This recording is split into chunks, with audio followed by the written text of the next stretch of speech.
Doctor, a continuación vamos a presentar el último análisis del caso clínico de la última semana que usted nos asignó presentar. Bueno, principalmente es una paciente que corresponde a... es una paciente de 16 años, disculpe, que consulta por dolor abdominal constante localizado en el cuadrante inferior derecho, es decir, en fosa ilíaca derecha, que tiene 8 horas de evolución. Bueno, la edad y el sexo constituyen elementos de gran relevancia clínica, pero principalmente nos menciona o nos dice de que es una paciente femenina de una edad temprana, es decir, 16 años. Entonces, el diagnóstico diferencial es que el dolor se localiza específicamente en fosa ilíaca derecha. Entonces, que el dolor se presente específicamente en ese cuadrante del abdomen nos puede indicar muchas patologías, como patologías gastrointestinales, ginecológicas, urinarias. En este contexto resulta indispensable pensar en un análisis sistemático que permita descartar las causas principales quirúrgicas y aquellas relacionadas con el aparato reproductor. Por supuesto.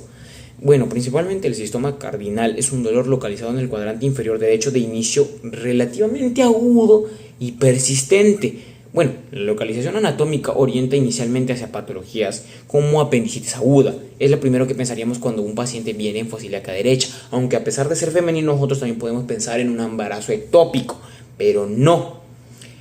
La localización anatómica de este paciente indica patologías exactamente como apendicitis aguda, adenitis mesentérica, enfermedad inflamatoria intestinal, litiasis ureteral distal, torsión anexial, quistes ováricos complicados o dolor ovulatorio de Mittelschmerz. Sin embargo, el hecho de que el dolor permanezca localizado sin migración nos hace pensar de que nosotros descartamos instantáneamente un dolor que puede ser, por ejemplo, sistema urinario, no puede ser ureteral. Entonces, sin migración, la característica desde la región periumbilical disminuye la probabilidad de una apendicitis clásica, además de lo mencionado. No incluye completamente, especialmente en fases iniciales. Entonces, la ausencia de náuseas y vómitos constituye un dato clínico muy importante en la apendicitis aguda típica. La irritación del peritoneo visceral ocasiona activación de fibras aferentes vagales responsables de la aparición precoz de anorexia, náuseas y quizás posteriormente vómitos. La falta de estos síntomas reduce la probabilidad diagnóstica, aunque existen presentaciones atípicas, particularmente en pacientes jóvenes.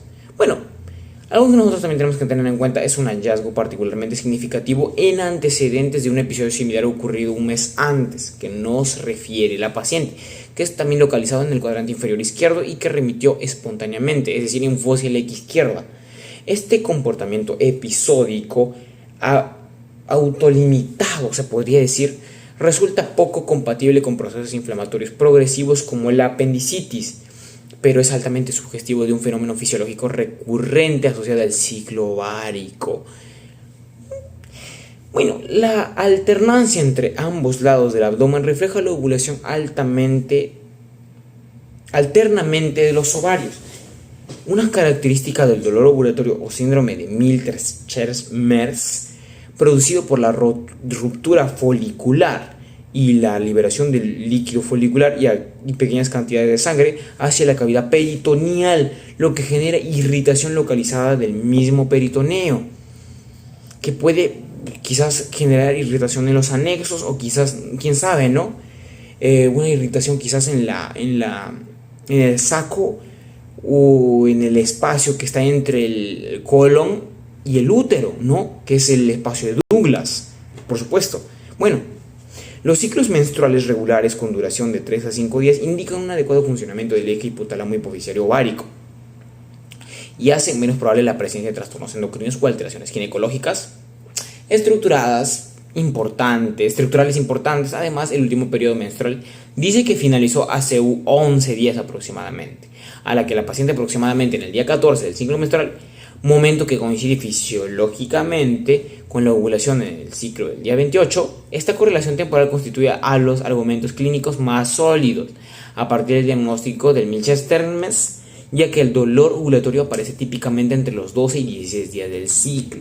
Para eso nosotros tenemos que tener en cuenta las fases del ciclo ovulatorio, que como bien se sabe, del 0 al 14 es la fase estrogénica, proliferativa, y bueno, y folicular.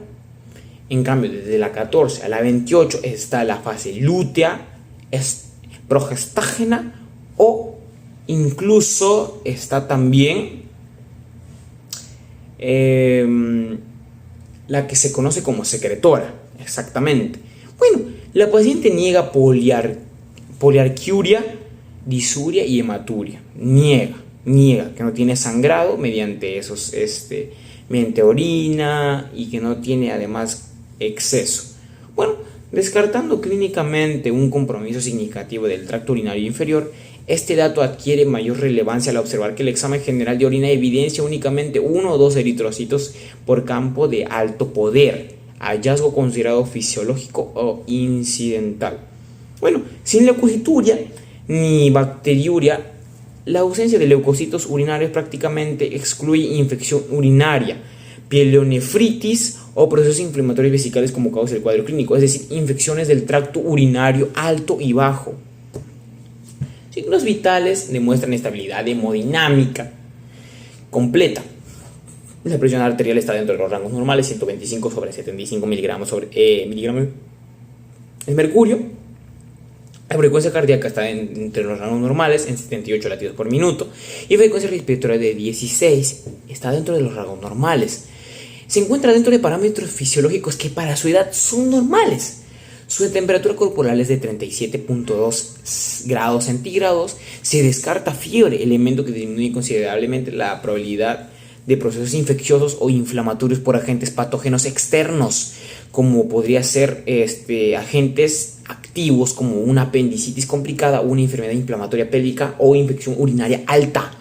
Bueno, durante la exploración física se evidencia únicamente dolor moderado a la palpación profunda del cuadrante inferior derecho, sin signos de irritación peritoneal. La ausencia de rebote, el signo de Bloomberg, es negativo, y de defensa muscular voluntaria e involuntaria indica que el peritoneo parietal no presenta inflamación significativa, es decir, que en la apendicitis evolucionada la progresión, el proceso inflamatorio hacia el peritoneo parietal desencadena la contractura y el reflejo del dolor intenso al descomprimir el abdomen por efectos de palpación del signo del peloteo o el signo quizás de Israel, que es para palpar nefrológicamente hablando, o del sistema urinario. Bueno, la ausencia de estos hallazgos hace menos probable una patología abdominal que requiera una intervención quirúrgica inmediata.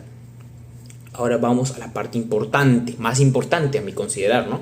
La prueba de embarazo negativa posee un elevado de valor diagnóstico, ya que excluye patológicamente patologías obstétricas como un embarazo ectópico, por ejemplo, potencialmente graves como el embarazo ectópico, exactamente que es lo que acabo de mencionar.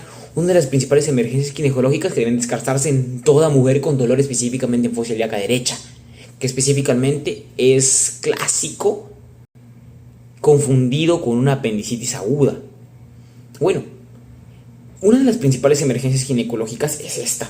Además que como está en una edad reproductiva con dolor abdominal agudo, este resultado permite enfocar el razonamiento clínico hacia causas no gestacionales y nos permite avanzar al siguiente paso, que es la ecografía pélvica, sin alteraciones, que representa otro elemento fundamental del análisis, la ausencia de masas anexiales, quistes hemorrágicos, líquido libre abundante, torsión ovárica o alteraciones uterinas, que reduce considerablemente la probabilidad de enfermedades ginecológicas estructurales. No obstante, una ecografía normal excluye el síndrome de Milches-Terns, ya que el pequeño volumen de líquido folicular liberado durante la ovulación puede ser insuficiente para ser detectado ecográficamente. Porque nosotros vimos el caso de la semana anterior, en la semana 15, bueno, que se descartaba muchos tipos de diagnóstico como síndromes de Kallmann, para que dan resultado un síndrome de Turner o un himen imperforado, ¿no? Es por eso que principalmente la pélvica es de primera elección, aunque también podría hacerse una transvaginal. Como en este caso no hay himen imperforado, podría realizarse una transvaginal también. Bueno, los estudios hematológicos muestran hemoglobina de 12.5 gramos por decilitro de sangre, que es compatible con ausencia de anemia y sin evidencia de pérdida sanguínea clínicamente relevante. El recuento del leucocito es de 6.000 milímetros cúbicos, con predominio fisiológico de neutrófilos segmentados al 55% y linfocitos al 39%, que permanece dentro de los rangos normales. En la apendicitis aguda suele observarse leucocito superior a 10.000 o 12.000 milímetros cúbicos, acompañado de una ligera neutrofilia, o ligera o predominante grave neutrofilia. Pero como no hay leucocitosis, entonces nosotros descartamos la apendicitis. Reflejo de la respuesta inflamatoria sistémica, su ausencia constituye un argumento adicional contra este diagnóstico. El recuento plaquetario es de 160.000 milímetros cúbicos. Es normal y no evidencia trombocitosis reactiva asociada a inflamación sistémica. Asimismo, la proteína C reactiva de 5 miligramos por litro, dentro del rango de referencia, que es menos de 8 miligramos por litro, demuestra ausencia de una respuesta inflamatoria aguda significativa. La PCR suele evaluarse conforme progresa la inflamación apendicular, especialmente después de las primeras 12 horas de evolución. Por ello, un valor normal disminuye la probabilidad de apendicitis complicada, aunque debe interpretarse junto con la evolución clínica.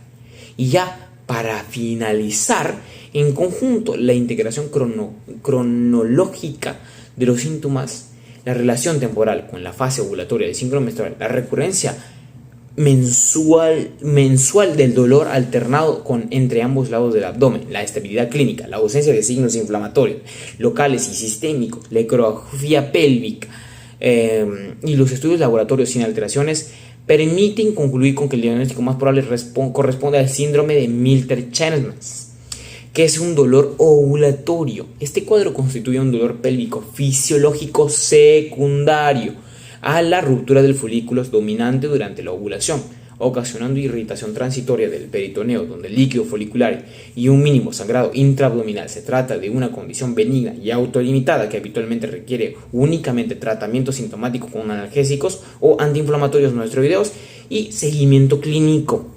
Entonces, reservándose una reevaluación diagnóstica únicamente si aparece fiebre, que no es el caso, leucocitosis o irritación peritoneal, que no es el caso, empeoramiento progresivo del dolor o cualquier signo sugestivo o patología abdominal quirúrgica. Eso sería todo el caso relacionado a esta paciente de 16 años que acude al consultorio.